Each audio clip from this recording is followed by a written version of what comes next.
Ahora es el momento de presentar La Tertulia, una producción de Canal 62.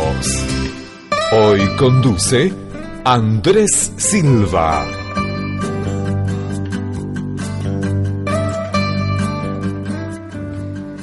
¿Qué tal, amigos? Muy buenas tardes. Hoy día vamos a hacer un nuevo capítulo de este programa Tertulia, pero va a ser con menos invitados, porque tuvimos algunos problemas con los otros amigos que habíamos invitado. Y además lo otro importante es que estamos saliendo en directo. Así que en este momento son exactamente las 7:28, 29 minutos en nuestros estudios de la localidad de Wynn.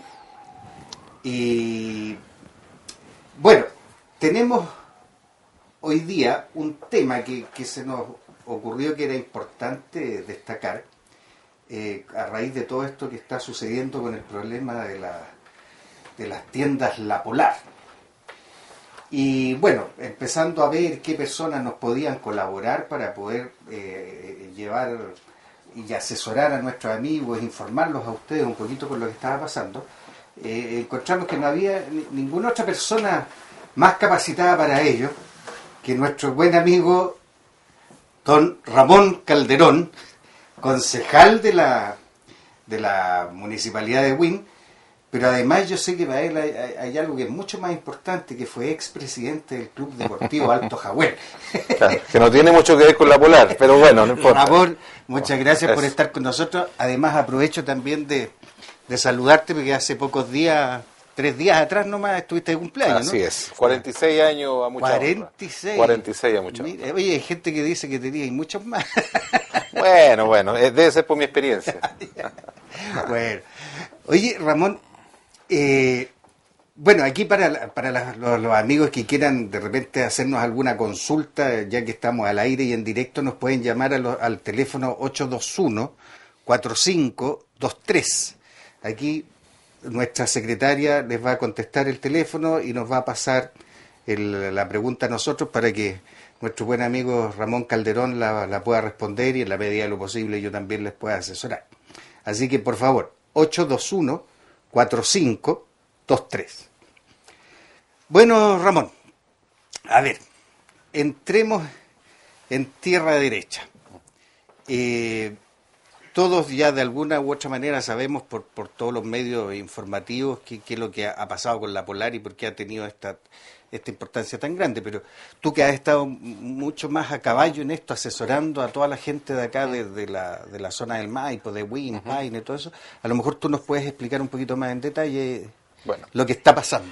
Bueno, lo que está pasando es, si lo vamos a explicar de manera bien fácil para que la gente lo entienda, es uno de los fraudes más grandes que se han cometido. Algunos lo han comparado con lo de Enron en Estados Unidos, ¿cierto? U otros fraudes que han tenido, que tienen relación con la especulación en la bolsa, porque esa es la verdad, ese es el fondo de este asunto. Ahora, yo creo que la gente, no quiero latearlos con todo lo que ha significado esto en términos económicos para los que nos vamos a pensionar con la AFP, que tienen plata ahí, para los accionistas minoritarios de La Polar, y para en general, y lo más grave, que ha afectado a los clientes y ha afectado la credibilidad del sistema. Es por eso que la preocupación que manifestamos con Marcelo Drago, que es presidente de la Asociación Maipo Contigo, en la cual yo soy vicepresidente, era dar de alguna manera orientación a la gente de Wynn. Marcelo lo está haciendo también en San Bernardo, en las otras comunas, para que pudiéramos de alguna manera la gente sepa a qué atenerse, cómo reaccionar, porque la verdad es que es intimidatorio cuando ellos van a esta tienda a preguntar cómo lo hago con mi deuda, qué es lo que tengo que hacer, todo lo demás. Prácticamente lo obligan a firmar o a hacer otro tipo de cosas. Por lo tanto, le hemos dado alguna sugerencia. El otro día tuve una reunión que cubrió TVO, muchas gracias a ellos por hacerlo, y que donde algunas personas, ¿cierto?, afectadas con esto, se les entregó la información. También tengo acá un folleto que preparamos. A ver, espérate un poquito, ¿por qué me hicieron un alcance? Yo parece que me equivoqué cuando dije la hora. En realidad son las 18:31 en este momento. Exactamente. No, yo me di cuenta, pero no quise discrepar contigo en pantalla. Eso además le da calidez y se nota que la cosa está en directo. Oye, Ramón, a ver, ¿por qué se habla de fraude y no se puede hablar a lo mejor que fue una equivocación en el negocio, que a lo mejor el gerente general metió las patas, o sea, porque ya hablamos derechamente de fraude. Porque te recuerdo que partimos muy mal con el ministro de Economía, quien debe velar por cuidar este tipo de negocio, partió diciendo que fue un accidente. Pero no sé si tuvieron la oportunidad de ver el otro día un reportaje, ya está acreditado en las denuncias que hay, que han hecho distintos personeros, que por ejemplo los ejecutivos de la Polar, que ya están fuera del sistema, vendieron acciones en enero, uno por 500 y tantos millones de pesos, otro por 700, o sea, sabiendo que esto podía venir, ellos se cubrieron y dejaron a todos los demás accionistas minoritarios mirando para la carnicería, ¿cierto?, defraudados, porque fueron defraudados ellos, fuimos, te insisto, defraudados nosotros, que tenemos los fondos de nuestra AFP que perdieron, aunque sea poco, pero perdieron. O sea, por culpa de estos señores, mi pensión, y yo no tengo nada que ver con ni siquiera soy cliente de la Polar, cuando yo me jubile en 20 años más, ¿cierto?, va a ser menor porque estos señores, estos ejecutivos cometieron un fraude, ¿cierto?, teniendo información privilegiada, vendiendo las acciones a un precio mayor del que corresponde, sabiendo lo que podía venir después con esta debacle financiera que al final ocurrió. A ver, hubo un momento, por lo que yo tengo entendido, que las acciones de la Polar estuvieron como a 2.700 pesos. Así es. Que mucha gente, además, varios corredores de bolsa le decían a sus clientes que invirtieran ahí. Cuando quedó esta escoba, ¿cierto?, que separaron las transacciones en la bolsa, se estaban vendiendo, si es que alguien compraba en ese momento, como a 360 pesos cada una.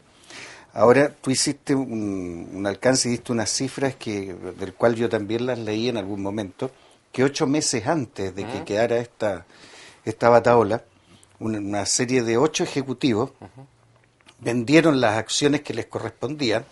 El que más acciones vendió o más plata le sacaba, no sé, fueron algo de 2.700 millones de pesos. Así es. Para él solo.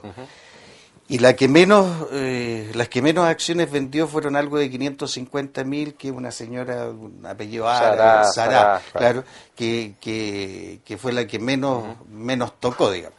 Ahora, esas acciones, tengo entendido, corrígeme si me equivoco, que ellos tenían en su poder, tengo entendido que además ellos de tener cargos gerenciales, integraban un directorio.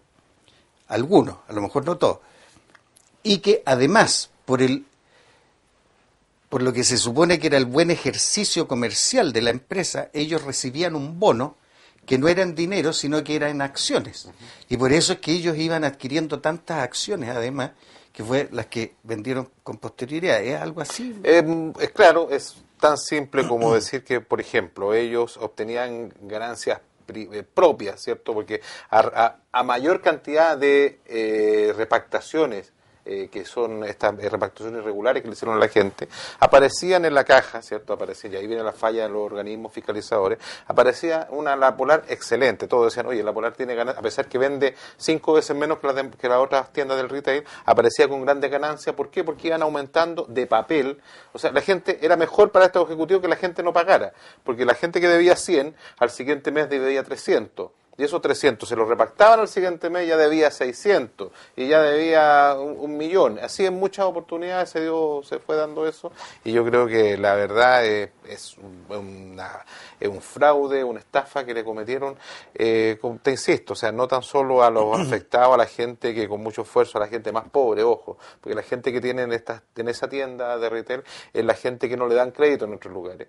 Por lo tanto, ellos se aprovechan además de esto para que la gente se sienta de alguna manera obligada a solamente a tener crédito con ellos. Ahora, esto hay un término que se usa mucho en cuestión económica que se llama la bicicleta. Ahora, yo supongo que esto no venía, porque de repente, claro, se le carga la mata, digamos, a lo mejor a las autoridades actuales que hay en los ministerios, en el gobierno, qué sé yo, pero esto debe haber venido hace bastante tiempo antes, y yo creo que de pronto a lo mejor las fallas han sido compartidas entre un montón de gente, que a lo mejor todos iban de alguna manera como en otros casos que hemos visto, que todos iban recibiendo una tajadita, ¿cierto? Siendo responsable de lo que tú estás diciendo, te puedo, por ejemplo, asegurar que el director, en palabras de él, del señor Roa, que no han sido desmentidas, dijo que él, cuando el director anterior del CERNAC, habían 120 casos, reclamaciones, ¿cierto?, que fueron aumentando de a poco. Entonces, ¿qué es lo que hace el CERNAC el año pasado, en agosto del año pasado? Tenía ya más de 800 casos. ¿Qué es lo que hizo el señor Peribonio, que es ahora el director del CERNAC?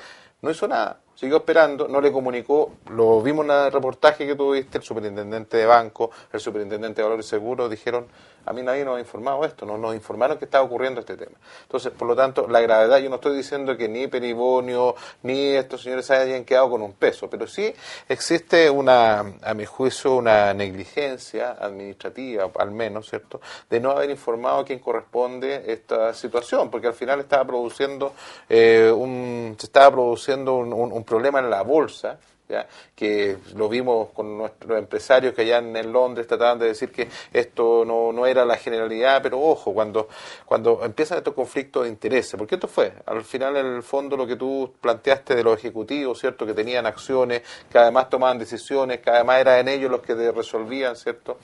Todo esto es pura y netamente conflictos de intereses que agravan la falta, yo creo, porque cuando estas prácticas quedan sin ninguna regulación, nos convertimos en un Estado salvaje, en un capitalismo que no tiene ninguna razón de ser, y suceden estas cosas por eso, porque no tenemos la regulación suficiente. Bueno, pero a ver, yo creo que un poco gracias a la denuncia que hizo el señor Peribonio, el director del CERNAC, ¿no?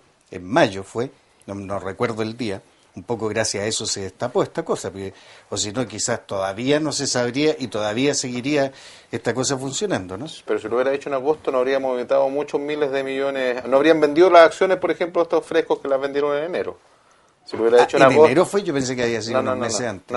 No, por eso te digo, o sea, hay una cantidad de cosas que se podrían haber evitado si se hubiera hecho a tiempo, incluso con la información disponible. Por lo tanto, yo creo que, te insisto, aquí a los que somos estatistas, entre comillas, porque no me considero estatista a secas, pero creo que el Estado debe tener un rol mucho más fuerte, sobre todo cuando estas grandes empresas multinacionales y todo lo demás nos afectan. Nos estamos viendo con el caso de los transgénicos, lo estamos viendo con este tema, con los temas económicos, y que nos estamos quedando con el tema del agua, ojo, porque es un tema muy importante y me gustaría que lo tocaran en algún minuto. La nacionalización del agua es un tema que ya no da para más. Entonces, y no solo del agua, de un montón de cosas. Bueno.